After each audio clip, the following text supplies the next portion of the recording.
Você já parou para pensar que dois livros bíblicos, originalmente um único rolo, registram a transição mais dramática da história de Israel, quando uma nação cansada de juízes corruptos, sacerdotes coniventes e anarquia espiritual exige um rei visível. E Deus, em sua soberania, transforma essa exigência humana em palco para revelar o maior tipo do Messias em todo o Antigo Testamento? Pois é exatamente essa a história que vamos abrir hoje. Uma narrativa que atravessa 130 anos, três protagonistas inesquecíveis e uma das mais poderosas demonstrações de como o Deus eterno conduz a história mesmo quando o coração do homem se desvia. Fique até o fim, porque o que você vai compreender sobre estes dois livros vai mudar para sempre a forma como você lê o Antigo Testamento. Hoje vamos estudar, de modo panorâmico, os belos e profundos livros de 1º e 2º Samuel, destacando suas divisões fundamentais para que possamos extrair deles suas eternas lições. No antigo cânon hebraico, esses livros eram apenas um só livro, e sua divisão foi derivada da tradução da Septuaginta, a versão grega do Antigo Testamento, preparada por 72 eruditos em Alexandria, no 3º século a.C., e em seguida confirmada pela Vulgata, a versão da Bíblia em latim, preparada por Jerônimo, por volta do ano 400 da era cristã. O título carrega o nome do profeta Samuel, não necessariamente por ter sido o autor do livro, mas em razão do destaque que sua história recebe neste registro sagrado. O nome hebraico Samvael, transliterado como Shemuel, segundo o léxico hebraico de Brown, Driver e Briggs, carrega o sentido de nome de Deus ou pedido de Deus, antecipando na própria etimologia o caráter daquele que se tornaria a última grande voz profética antes da monarquia. À medida que avançamos em nossa reflexão, perceberemos quão importantes esses livros são em diferentes aspectos da vida da Igreja, tanto na esfera doutrinária quanto na prática cristã. Eles cumprem um importante propósito de registrar acontecimentos históricos referentes a um período de aproximadamente 130 anos, desde o nascimento de Samuel até o fim do reinado de Davi. A religião de Israel estava corrompida pela idolatria e pela imoralidade, conforme se vê em 1 Samuel, capítulo 7, versículo 3, e por isso o reino caminhava politicamente para a divisão. Os ensinamentos destes livros são proveitosos à vida daqueles que desejam honrar a Deus, abrangendo os deveres dos pais frente aos filhos, o alerta quanto ao perigo do ritualismo e da obediência parcial na relação com Deus, e a importância e a necessidade da oração. Esses ensinamentos demonstram a elevada importância destes livros, o que fica ainda mais evidente com as citações feitas pelo próprio Senhor Jesus em seu ministério terreno, conforme Mateus capítulo 12, versículos 3 e 4, Marcos capítulo 2, versículo 25, e Lucas capítulo 6, versículos 3 e 4, em paralelo com 1 Samuel capítulo 21, versículo 6. O próprio livro de Atos faz referência a acontecimentos registrados nesses livros, conforme Atos capítulo 13, versículos 20 a 22. Qual é, então, o tema central de 1º e 2º Samuel? Como estamos diante de dois livros, precisamos dividir essa sessão em duas. No primeiro livro de Samuel, a ênfase recai sobre o reino de Deus e sobre o povo de Israel, e por essa razão, o tema central deste livro é o reino teocrático estabelecido em Israel. Já no segundo livro de Samuel, a ênfase recai sobre o rei escolhido por Deus para reinar sobre o seu povo, e nesse caso o tema central é Davi estabelecido como rei no reino teocrático em Israel. Mas, na perspectiva pentecostal clássica e à luz da teologia arminiana, podemos ir um pouco além e afirmar que o tema unificador destes dois livros é a graça preveniente de Deus erguendo, derrubando e levantando líderes conforme a livre resposta humana ao chamado divino, demonstrando que a soberania de Deus jamais anula a responsabilidade humana, mas a envolve, a confronta e a redime. E quanto à autoria e à data, assim como outros livros bíblicos, 1º e 2º Samuel são considerados anônimos, embora haja aqueles que considerem que Samuel escreveu uma parte, especialmente 1º Samuel capítulos 1 a 24, e que o restante teria sido realizado pelos profetas Natã e Gade, conforme se depreende de 1º Crônicas capítulo 29, versículo 29. Assim como é incerto quem foi o autor, também não se pode afirmar com precisão a data em que estes livros foram escritos.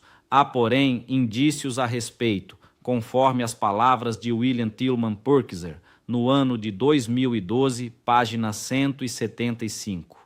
Ele afirma que as mais importantes teorias a respeito da autoria e da composição dos livros de Samuel variam em detalhes. Entretanto, a afirmação relativa à duração do reinado de Davi, em 2 Samuel, capítulo 5, versículo 4, deixa claro que os livros não poderiam ter assumido sua presente forma antes de algum tempo depois do reinado de Davi.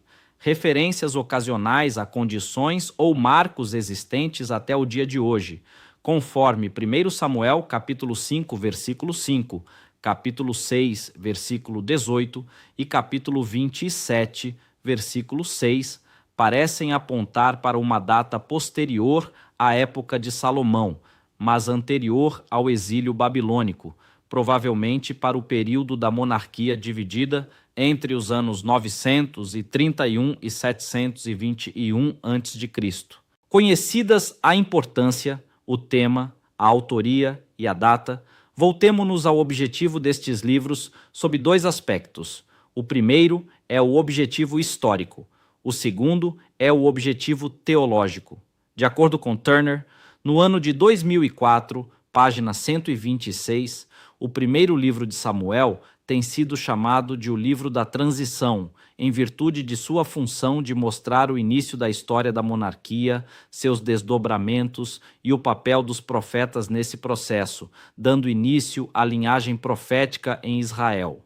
Sob a ótica arminiana clássica, esses livros revelam que Deus jamais impõe sua vontade de forma irresistível, mas conduz o povo, mesmo em meio aos seus pedidos equivocados, conforme a fala dos anciãos em 1 Samuel, capítulo 8, transformando até mesmo os desvios humanos em palco para o cumprimento dos seus eternos propósitos redentivos.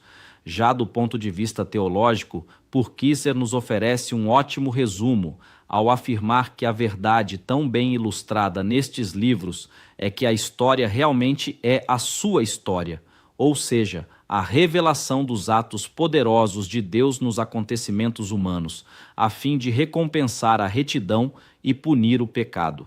Os sucessos de Israel são vistos como a defesa de Deus e de seus propósitos e promessas, e os fracassos da nação são claramente mostrados como resultado da rebelião e do pecado. Toda a história é uma ilustração viva da verdade condensada em Provérbios capítulo 14, versículo 34, que diz que a justiça exalta as nações, mas o pecado é o opróbrio dos povos.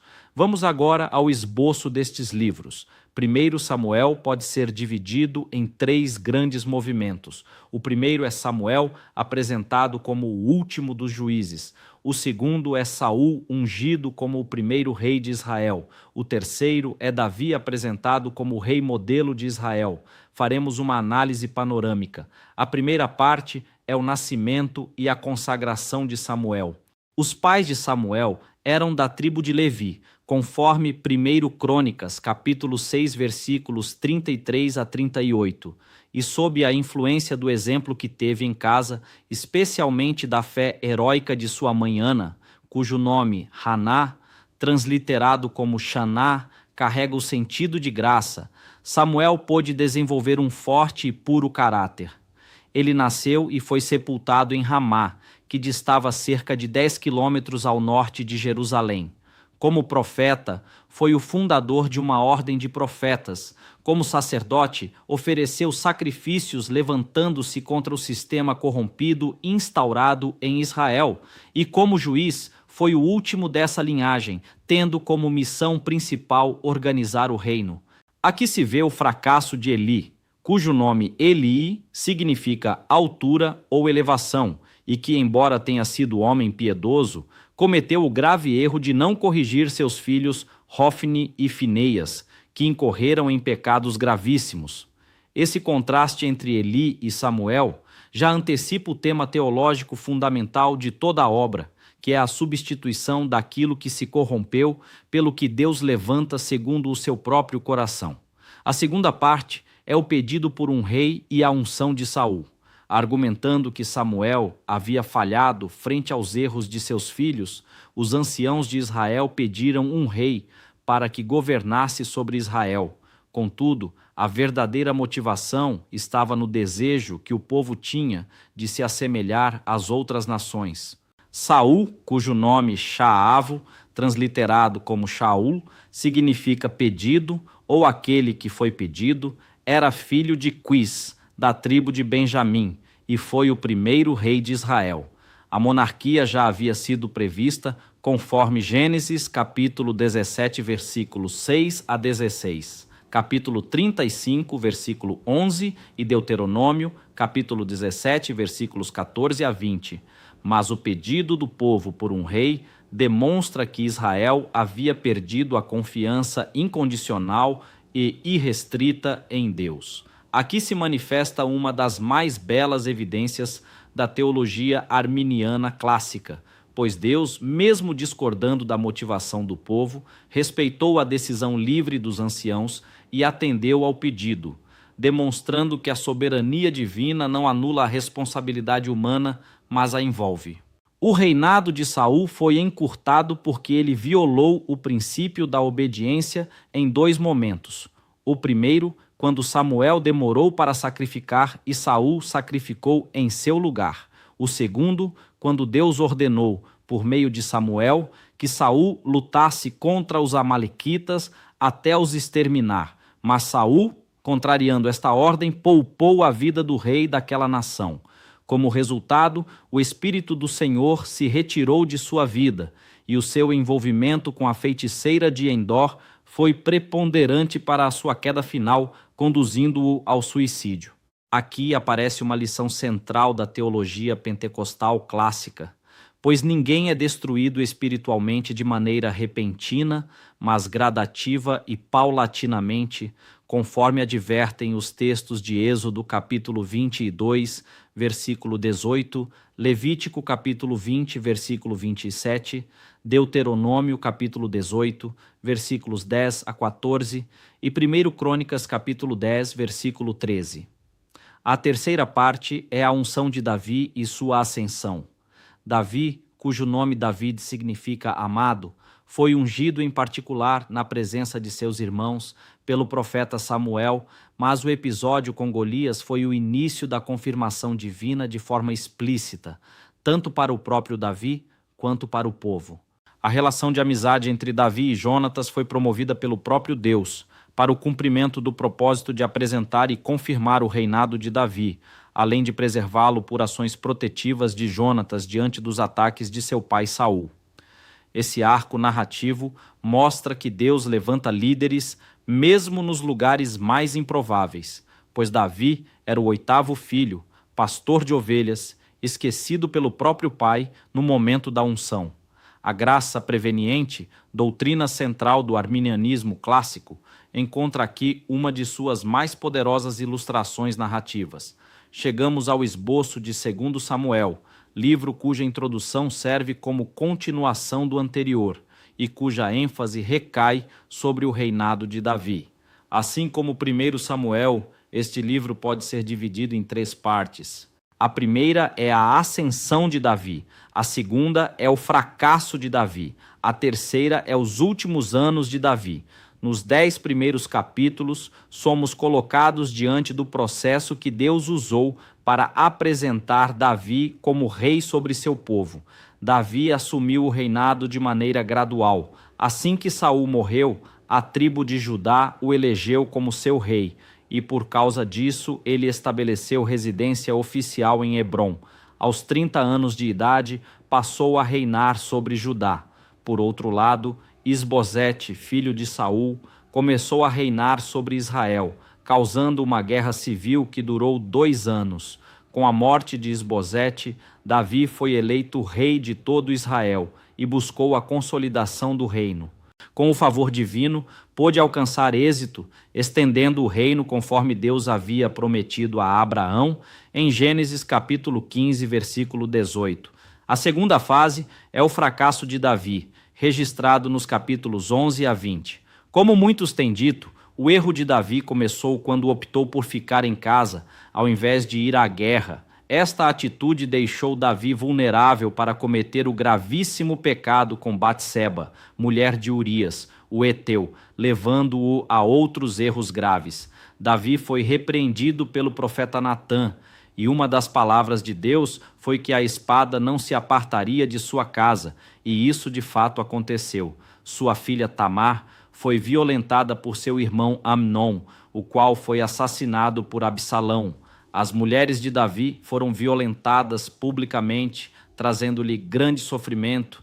Aqui se vê uma verdade central da teologia arminiana clássica, pois mesmo o homem, segundo o coração de Deus, pode cair quando se descuida da vigilância espiritual, e mesmo assim a graça divina não o abandona, mas o disciplina, conforme Hebreus capítulo 12, versículo 6. O perdão de Deus restaura a comunhão, mas não anula automaticamente as consequências temporais do pecado, lição que ecoa em todo o Novo Testamento e que precisa ser ensinada com seriedade nos púlpitos contemporâneos. A terceira fase é os últimos anos de Davi, registrada nos capítulos 21 a 24. Deus não se agradou de Davi ter feito o censo, não pelo ato em si, mas pela motivação que o levou a fazê-lo, conforme 1 Crônicas capítulo 21, versículo 1. Diante disso, Deus deu 3 alternativas: 7 anos de fome sobre a sua terra, 3 meses de perseguição de seus inimigos, ou 3 dias de peste na sua terra, sob a espada do Senhor. Como conhecedor da misericórdia divina, Davi escolheu cair nas mãos do Deus vivo. Diante da atitude de Davi, Deus lhe deu o título de homem segundo o meu coração, conforme 1 Samuel, capítulo 13, versículo 14, 1 Reis, capítulo 15, versículo 5 e Atos, capítulo 13, versículo 36. Os efeitos de sua influência na humanidade são incalculáveis.